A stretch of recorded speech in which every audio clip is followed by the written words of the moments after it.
चलो, hello everyone. चलो बेटा, तो दशहरा के बाद हम लोग मिल रहे हैं। कल भी मिले थे लेकिन कल तो पढ़ाई हुई नहीं थी ना, तो दशहरा के बाद आज मिल रहे हैं और आज साइंस है हमारा। तो चलो शुरू करते हैं। सबसे पहले लास्ट क्लास के बारे में बात करेंगे। याद आ रहा है ना? लाइट क्या है? Light is a form of energy. बहुत बढ़िया बेटा। और बोलो लाइट का कुछ प्रॉपर्टीज, खास बातें। स्ट्रेट लाइन में वो अच्छा ट्रैवल करता है, ठीक। और डुअल नेचर होता है लाइट का। कौन सा नेचर होता है? एक वेव नेचर होता है, दूसरा पार्टिकल नेचर होता है। बहुत बढ़िया। और लाइट का स्पीड 3 × 8 मीटर पर सेकेंड। चलो बहुत बढ़िया। और ऑब्जेक्ट कितने टाइप के होते हैं? 3 2 पक्का? कौन सुर में सुर मिला रहा है? कोई बोला ना इधर से 3? हाथ खड़ा करो बेटा। 3 2 कौन? हाँ। और फिर नॉन ल्यूमिनस के 3 टाइप्स होते हैं। कौन? एक ट्रांसपेरेंट, दूसरा ट्रांसलूसेंट, तीसरा बहुत बढ़िया। और जो रिफ्लेक्शन होता है वो कौन सा ऑब्जेक्ट के कारण होता है? ऐसा तो नहीं है कोई ओ बोला और आप फटाक से ओपेक बोल दिए। ठीक है, चलो तो आज हम आगे बढ़े। बेसिक चीजें तो मालूम हो गई।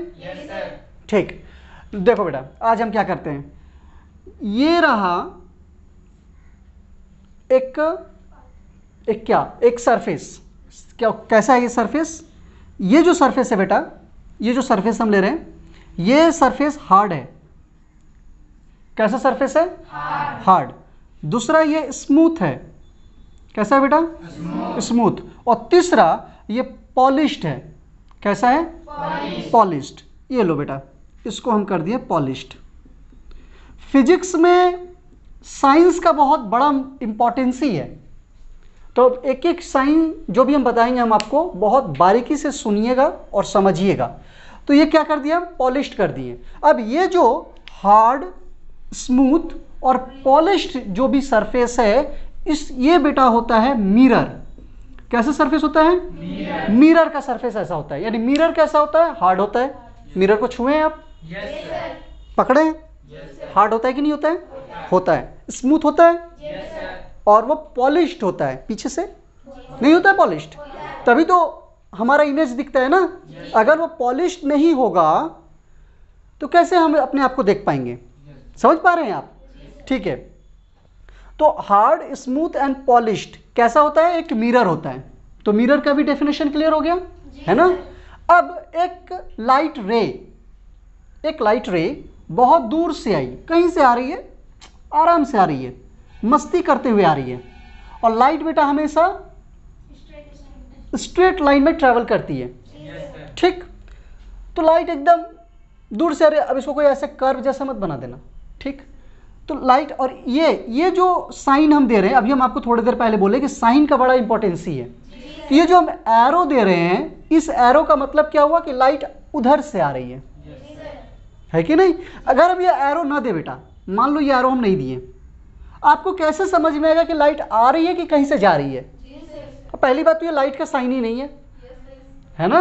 तो हम एक एरो देंगे, बड़ा नहीं देना, छोटा ही एरो देना। तो इसका क्या मतलब हुआ? इसका मतलब ये हो कि लाइट कहीं से आ रही है। जिस पॉइंट पर वो टकराई, किससे? मिरर से। मिरर से जिस पॉइंट पर टकराई, उस पॉइंट को बोलते हैं बेटा पॉइंट ऑफ इंसिडेंस। क्या बोलते हैं? Point of incidence. कहाँ लिख दें? बोलो कहाँ लिख दें? यहाँ लिख दें? Point of incidence. हिंदी वाले बच्चों के लिए इसको बोलते हैं बेटा आपतन बिंदु। क्या बोलते हैं? आपतन बिंदु। बात समझ में आ रही है? और ये जो लाइट आ रही है इसको बोलते हैं इंसिडेंट रे। कौन सा रे? Incident ray. हिंदी आपतित किरण। आपतित किरण। यहां तक बातें क्लियर हो गई? कोई डाउट तो नहीं है? एक हम सरफेस लिए, वो सरफेस कैसा है? हार्ड है, स्मूथ है, पॉलिश्ड है, और उसको हम कहते हैं मिरर। ये एक मिरर की खास बात है। ठीक, मिरर, तो हम एक मिरर ले लिए, ठीक, देखने से कैसा लग रहा है, प्लेन मिरर।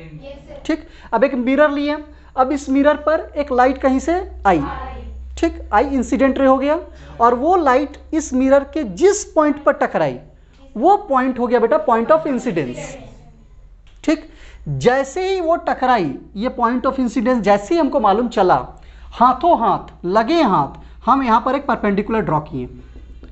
क्या ड्रॉ कर दिए बेटा? परपेंडिकुलर। और ये जो परपेंडिकुलर ड्रॉ किए, ध्यान रखिएगा, डॉट डॉट दिए हैं। अब डॉट डॉट का मतलब क्या? डॉट डॉट का मतलब ये कि इसको हम खुद से बना रहे हैं। ठीक, जब हम प्रैक्टिकल करेंगे तो ये चीज हमको दिखेगा नहीं, तो ये खुद से हम कर रहे हैं। तो ये परपेंडिकुलर जो हम ड्रॉ किए, इसको हम बोलते हैं नॉर्मल। क्या बोलते हैं बेटा? नॉर्मल। नॉर्मल। हिंदी में बोलते हैं अभिलंब। हिंदी में क्या बोलते हैं बिट्टू? अभिलंब। क्लियर हो गई बातें? ठीक है, हिंदी में बोलते हैं अभिलंब। अब ये जो इंसिडेंट रे है और ये जो नॉर्मल हम ड्रॉ किए, इसके बीच में एक एंगल बन रहा है। नहीं बन रहा है? पक्का? दिखाई दे रहा है? तो ये जो इंसिडेंट रे है और ये जो नॉर्मल है, यानी ये आपतित किरण और अभिलंब के बीच में क्या बन रहा है? एक एंगल बन रहा है। ठीक है ना? और इस एंगल को बोलते हैं मेरा बच्चा आपतन कोण। क्या बोलते हैं? आपतन कोण। होचपोच हो जाएगा? पक्का? लिख लेंगे? आपतन कोण यानी एंगल ऑफ इंसिडेंस। क्या बोलते हैं? Angle of incidence. ठीक, और इसको डिनोट करते हैं एंगल आई से। क्यों? क्योंकि एंगल ऑफ इंसिडेंस है। तो शॉर्ट में कैसे डिनोट करेंगे? एंगल आई से। यहां तक कोई बातें समझ में आई आपको? होच पोच तो नहीं हो गया? चलो ठीक है। अब ये लाइट रे यहां आई, इस पॉइंट से टकराई, और टकरा के क्या होगी बेटा? रिफ्लेक्ट होगी। यानी जिस डायरेक्शन से आई थी उसी डायरेक्शन में ये क्या हो जाएगी? वापस चली जाएगी। ये देखो, रिफ्लेक्शन का साइन हम दे दिए, है ना? इसका क्या मतलब हो रहा है कि रे जा रही है वापस। ठीक, और जब वो जाएगी तो ये जो रे होगी इसको बोलेंगे रिफ्लेक्टेड रे। कौन सा रे बोलेंगे बेटा? Reflected ray. और ये रिफ्लेक्टेड रे और ये नॉर्मल के बीच में भी एक एंगल बन रहा है। बन रहा है कि नहीं बन रहा है? और इसको बोलते हैं बेटा एंगल ऑफ रिफ्लेक्शन। क्या बोलते हैं? Angle of reflection. Angle of reflection Hindi में बोलते हैं परावर्तन कोण। हिंदी में क्या बोलते हैं? परावर्तन कोण। अब इसका क्या मतलब है? यहां पे बनाया आपतन कोण, यहां पर बनाया परावर्तन कोण, और ये दोनों एंगल बना किसके कारण? नॉर्मल के कारण। अगर हम नॉर्मल न ड्रॉ किए होते तो बनता? समझ में आता? नहीं आता। ऐसा क्यों हम किए? हम नॉर्मल ड्रॉ ही क्यों किए? लाइट रे आती, टकराती, चली जाती, फिर नॉर्मल ड्रॉ करने का क्या लॉजिक है ना? नॉर्मल ड्रॉ करने का एक लॉजिक है। और एक बात पता चला हमको, क्या कि ये जो एंगल ऑफ इंसिडेंस है और ये जो एंगल ऑफ रिफ्लेक्शन है, ये दोनों बेटा इक्वल है। ये दोनों एंगल इक्वल। इसका मतलब क्या हो? इसका मतलब ये हुआ कि लाइट रे जिस एंगल को बनाते हुए आती है उतने ही डिग्री का एंगल बनाते हुए वो वापस जाती है। मतलब ये बेटा रूल हो गया। ये तो ये क्या हो गया? फिक्स हो गया। ये फिक्स हो गया। जब कोई चीज फिक्स हो जाता है ना, तो आप उसको फ्यूचर के लिए इस्तेमाल कर सकते हैं। मान लो अगर ऐसा एंगल आई और एंगल आर हर बार डिफरेंट डिफरेंट एंगल बनाता, तो फिर हम इसका यूज फ्यूचर में कर पाते? नहीं कर पाते। हमको मालूम है कि स्विच हम ऑन करेंगे तो बल्ब जलेगी।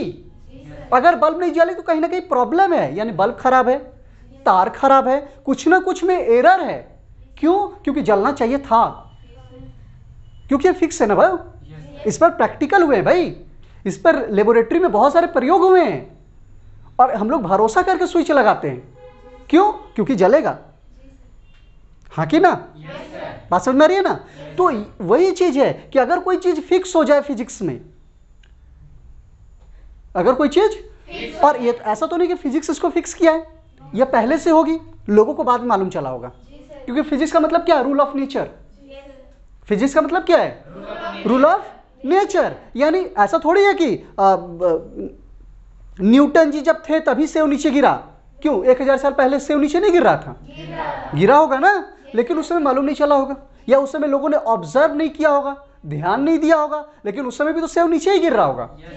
तो रूल ऑफ नेचर, तो ये एक रूल ऑफ नेचर हो गया कि लाइट जब आएगी और अगर हम नॉर्मल ड्रॉ करें और जो एंगल बन रहा है, तो जितने डिग्री का एंगल बनाते हुए वो आएगी उतने ही डिग्री का एंगल बनाते हुए वो वापस जाएगी। यानी इसको हम इस्तेमाल कर सकते हैं, हर बार ऐसा ही हो रहा है। इसका मतलब इसका यूज हम कर सकते हैं किसी टेक्नोलॉजी में। नहीं समझ में आई? आ गई ना? तो यहां से एक बड़ी बात पता चली कि एंगल आई जो होगा एंगल आर का क्या हो जाएगा बेटा? इक्वल। चूंकि एंगल ऑफ रिफ्लेक्शन है तो इसको हम बोलेंगे एंगल आर, और angle I angle I always always always equal होगा किसका बेटा? बहुत बड़ी बात पता चल गई फिजिक्स में। फिजिक्स में तूफान आ गया गजब का, कि एक चीज पता चली। बात समझ में आ रही है कि नहीं? ठीक है, तो यहां तक आपको कोई दिक्कत हो रहा है? पक्का? कोई डाउट? लिख लो बेटा इसको जल्दी से।